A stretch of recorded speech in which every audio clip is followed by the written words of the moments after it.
Olá pessoal, tudo bem? Michel aqui mais uma vez. Essa aqui é uma aula que nós vamos fazer um resumo aí da última lição, da lição número 2.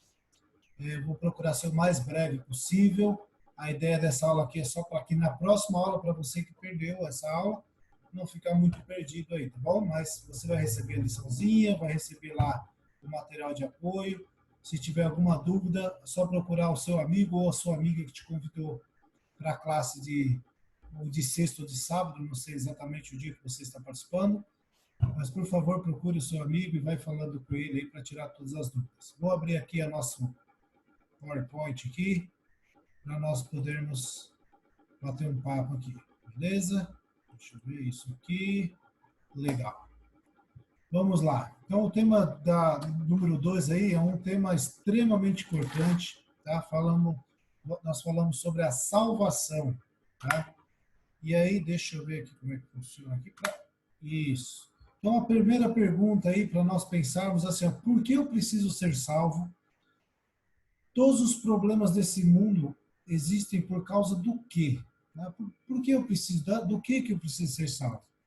É lógico que no momento como a gente está vivendo aí de pandemia, talvez essa sensação de insegurança nos leve a ter uma noção mais clara de que nós precisamos de uma intervenção divina na nossa vida. Mas independente da condição que você vive, da situação que você vive, uma coisa é fato, por melhor ou pior que seja a sua vida, você está bem ou está muito ruim, a nossa vida ela está limitada ao nosso tempo, né, que nós vivemos aqui nessa terra, sei lá, 70, 80, se não sofrer nenhuma catástrofe aí, é o tempo máximo. E a salvação que Deus veio oferecer é algo que está voltado para além disso, né? Além do que nós vemos aqui, a salvação, né, para a vida eterna, o que nós chamamos de vida eterna, tá bom? E aí nós vamos pensar um pouco nesse tema aqui. Uma das coisas que a Bíblia afirma para nós categoricamente é o seguinte, Romanos 3, 23 diz assim, todos pecaram e carecem da glória de Deus. Não existe nenhum ser humano que passou por essa terra aqui que não necessite da intervenção divina, tá? A Bíblia diz que não há um justo, nenhum sequer, não tem ninguém que é justo que poderia falar assim, não, eu mereço a salvação. Não existe nenhuma pessoa que possa dizer isso, tá bom? Só que Deus, né, a afirmação aí da imagem, aí tem uma cruz em meio a uma imagem do paraíso, uma imagem aí do mundo todo tenebroso, uma cruz que liga esses dois mundos. Deus não deixaria seus filhos nessa situação. Isso é o que nós vamos aprender hoje. O tema de hoje é sobre a nossa salvação, o que Deus oferece. Então, a primeira pergunta, você vai ter isso na sua liçãozinha aí.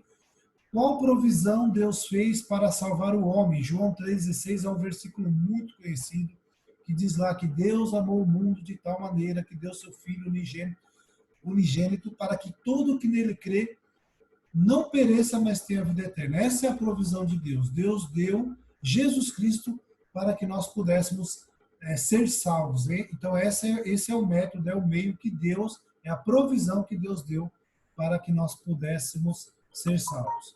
E aí a pergunta é, como é que Jesus descreveu a sua missão? Né? Muitas vezes nós somos induzidos a pensar que Jesus veio aqui para dar um exemplo, para que nós pudéssemos ser exatamente igual a ele. Essa não é a maior missão de Jesus. Lógico que Jesus é a maior referência, Jesus é o nosso espelho, é o nosso alvo, é tudo isso.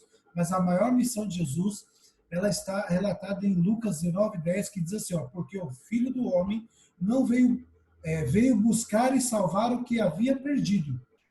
Essa é a maior missão de Jesus, tá bom? O fato de que ele é nosso exemplo, é o nosso espelho, é a nossa referência, é o nosso alvo, é verdade, mas essa não é a principal missão de Jesus, tá? Até porque, se nós formos pensar assim, eu preciso ser exatamente igual a Jesus, na sua perfeição, humanamente é impossível, nós não temos condições de fazer isso, tá? O que nós temos condições é de, através da graça de Deus, procurar nos refletir, né, o caráter de Cristo, e é um crescimento gradual. Tá? Então, essa é a maior missão de Jesus, buscar e salvar o que estava perdido, que somos eu e você. Tá bom? Essa pergunta ela é interessante pelo seguinte, Jesus, o nosso substituto, ele cometeu algum pecado? Satanás, lá no céu, ele questionou a autoridade de Deus, questionou a lei de Deus.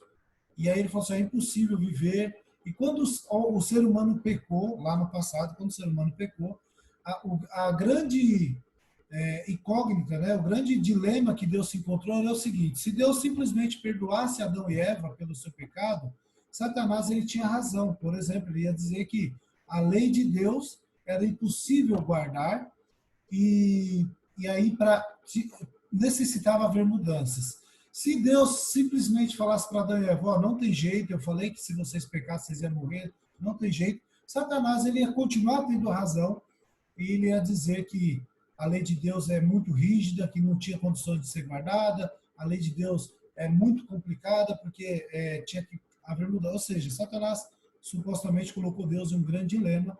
Aí essa pergunta ela vem para nos dizer uma das soluções que Deus deu aqui. Então, Hebreus 4,15 diz assim, ó, porque não temos um sumo sacerdote que não possa se compadecer-se de nossas fraquezas, ou seja, Jesus conhece tudo o que eu e você passa. Porém, o que, como nós, em tudo foi tentado, mas sem pecado. Então, essa pergunta ela é extremamente interessante, por quê?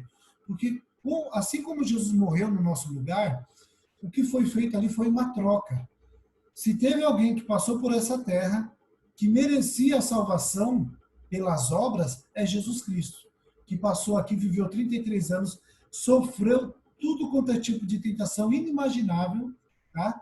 Que eu e você, ou qualquer outro ser humano, jamais pode imaginar o tipo de tentação que Jesus sofreu, né? Que poderia abrir mão de, a qualquer momento, desse sofrimento e voltar lá para a glória. Mas aqui está dizendo que foi sem pecado. Então, essa troca que Deus ofereceu, ela é extremamente justa, porque resolveu os dois problemas. De deixar claro que a lei de Deus ela é imutável, mas que Deus arrumou um escape para que eu e você possamos ser salvos. A pergunta número 4 ela é fantástica aí também, porque mostra um relato de Isaías 53, 3 a 16. Esse é um trecho grande, aí é um pouco difícil de memorizar. Eu vou ler aqui alguns trechos dele aqui. Ó. Diz aqui que Jesus, né, está falando a referência a Jesus, ele era desprezado e o mais rejeitado entre os homens, homem de dores, experimentado nos trabalhos. Né? É comum de quem os homens escondiam o rosto, era desprezado, e não fizemos dele caso algum. E aí diz assim, ó, o versículo 6, 5, diz assim, mas ele foi ferido por causa das nossas transgressões, e moído por causa das nossas iniquidades. O castigo que nos traz a paz estava sobre ele, pelas suas pisaduras somos sarados. O que esse texto está querendo dizer aqui? Que Jesus morreu no no seu lugar. O versículo de João 3,16 diz que Deus deu o seu Filho amado para nós. E aqui diz como é que Jesus pagou a dívida, ou seja, ele morreu. Lá nós vimos no começo que o salário do pecado é a morte, tá? Ok? O pecado ele exige do pecador a morte. Eu e você que não somos nada besta, chegamos a uma conclusão. Eu não quero morrer, eu quero a vida eterna. Aí Deus falou assim, mas você pecou, você precisa morrer. E agora, como é que faz? E aí Jesus veio e morre no meio no seu lugar. Eu li apenas 2 versículos aí. Na sua liçãozinha você lê ela toda, medita para poder pôr uma resposta de acordo com o seu entendimento aí. Tá bom? Na pergunta número 5, que ato assegurou a nossa salvação? Tá? Qual é o ato, qual é o acontecimento que assegurou a nossa salvação?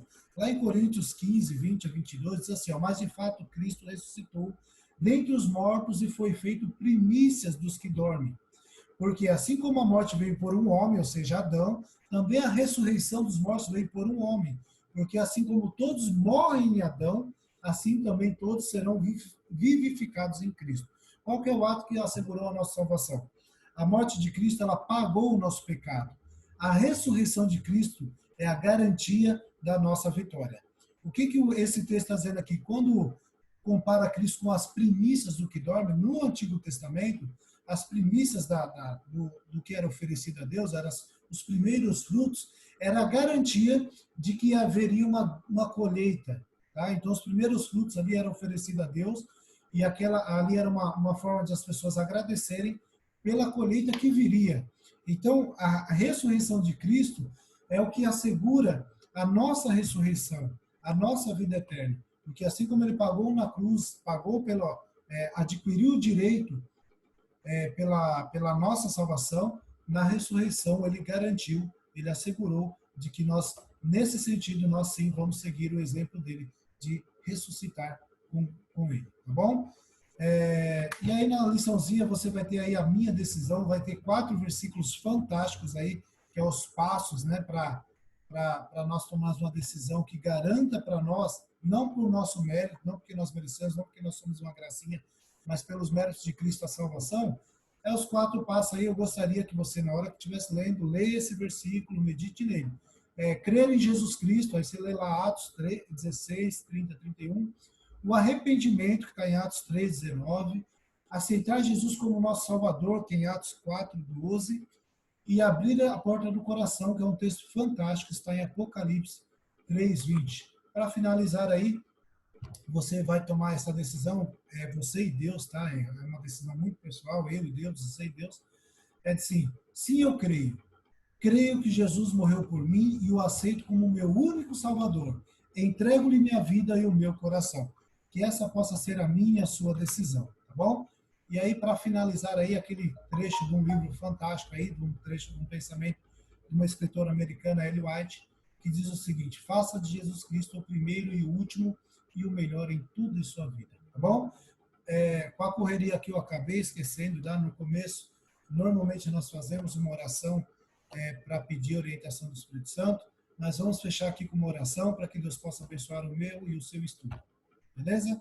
Oremos. Senhor, muito obrigado por esse estudo, que o teu Santo Espírito possa se fazer presente nas nossas vidas para a compreensão da tua palavra, para que nós possamos viver uma vida de acordo com a tua vontade, sobretudo receber a salvação que o Senhor nos oferece gratuitamente por meio de Jesus Cristo.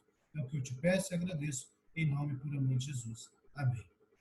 É isso aí, pessoal. Muito obrigado. Vou fechar aqui. Muito obrigado. Um abraço e até a próxima.